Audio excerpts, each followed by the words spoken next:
اسلام میں اللہ اور اس کے پیغمبر کے درمیان کیا تعلق ہے؟ کیا پیغمبر کی اطاعت کرنے کا مطلب انہیں خدا کے برابر درجہ دینا ہے؟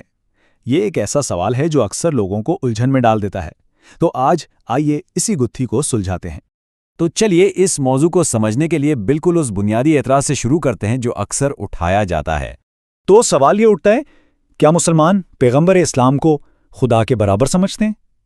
اب یہ ایک بہت ہی سنگین الزام ہے نا؟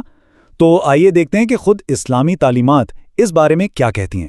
اس سوال کا جواب دراصل دو الفاظ کے فرق میں چھپا ہوا ہے، ایک ہے عبادت اور دوسرا ہے اطاعت۔ یہ دونوں بالکل الگ چیزیں ہیں اور ان کے فرق کو سمجھنا ہی سب سے ضروری ہے۔ تو سب سے پہلے بات کرتے ہیں عبادت کی۔ اسلام میں یہ اصول بالکل واضح اور اٹل ہے کہ عبادت صرف اور صرف ایک خدا کی ہے، اس میں کوئی دوسرا شریک ہو ہی نہیں سکتا۔ یہ تو ایمان کی بنیاد ہے۔ اس بات کو اور گہرائی میں سمجھنے کے لیے یہ مثال دیکھیں۔ پیغمبر اسلام کی زندگی میں بھی انہیں سجدہ کرنا منع تھا، اور آج ان کی قبر کو سجدہ کرنا بھی سختی سے منع ہے۔ سوال یہ ہے کہ ایسا کیوں ہے؟ کیونکہ سجدہ عبادت ہے، اور عبادت کا حقدار صرف اور صرف اللہ ہے۔ تو یہاں تک تو بات بالکل صاف ہو گئی کہ عبادت صرف اللہ کے لیے ہے، لیکن پھر اطاعت کا کیا معاملہ ہے؟ آئیے اب اسے سمجھتے ہیں۔ تو جب پیغمبر کوئی حکم دیتا ہے تو اس حکم کی اصل حیثیت کیا ہوتی ہے؟ کیا وہ ان کی اپنی بات ہوتی ہے یا کچھ اور؟ دیکھیں، یہاں اصل نقطہ سمجھنے والا ہے۔ پیغمبر کی اطاعت اس لیے نہیں کی جاتی کہ وہ خود حاکم اعلیٰ ہیں، نہیں، بلکہ اس لیے کہ وہ اللہ کا پیغام ہم تک پہنچانے والے ہیں۔ تو جب وہ کوئی حکم دیتے ہیں تو وہ در حقیقت اللہ کا ہی حکم ہوتا ہے، اس لیے پیغمبر کی اطاعت کرنا اصل میں اللہ کی اطاعت کرنا ہے۔ اور یہ کوئی فلسفیانہ بات نہیں ہے، بلکہ خود قرآن اس کی تصدیق کرتا ہے۔ قرآن میں بالکل واضح طور پر کہا گیا ہے، جس نے رسول کی اطاعت کی اس نے در حقیقت اللہ کی اطاعت کی۔ اب اس سے بڑی دلیل اور کیا ہو سکتی ہے؟ اچھا، اگر یہ تصور اب بھی تھوڑا پیچیدہ لگ رہا ہے تو کوئی بات نہیں، آئیے اسے کچھ بہت ہی آسان روزمرہ کی مثالوں سے سمجھتے ہیں تاکہ بات بالکل صاف ہو جائے۔ پہلی مثال لیتے ہیں ایک بادشاہ اور اس کے وزیر کی۔ یہ مثال اختیار اور پیغام پہنچانے کے فرق کو بہت ہی اچھے طریقے سے واضح کرتی ہے۔ اسے اس طرح سمجھنے کی کوشش کریں، ایک بادشاہ ایک قانون بناتا ہے، ٹھیک؟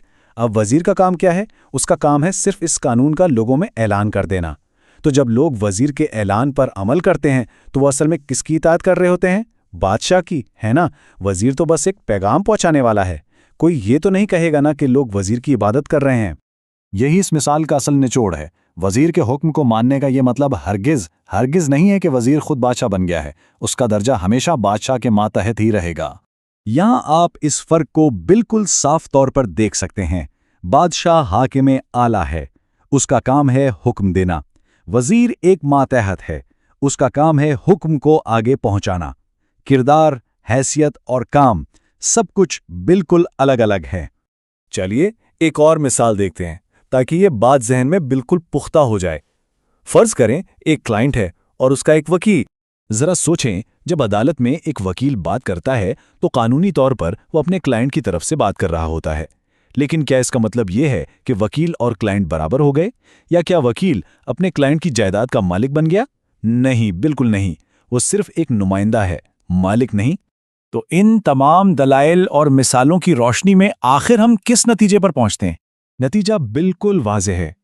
پیغمبر کی اطاعت دراصل اللہ کی اطاعت ہے، ٹھیک اسی طرح جیسے وزیر کی اطاعت کرنا بادشاہ کی اطاعت کرنا ہوتا ہے۔ پیغمبر اللہ کے پیغام رساں ہیں، اس کے شریک نہیں۔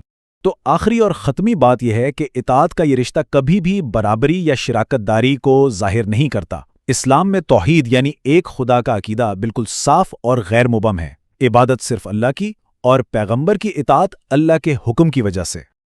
لیکن یہاں ایک آخری سوال پیدا ہوتا ہے کہ اگر یہ وضاحت اتنی صاف اور منطقی ہے تو پھر یہ اعتراض بار بار پیدا ہی کیوں ہوتا ہے؟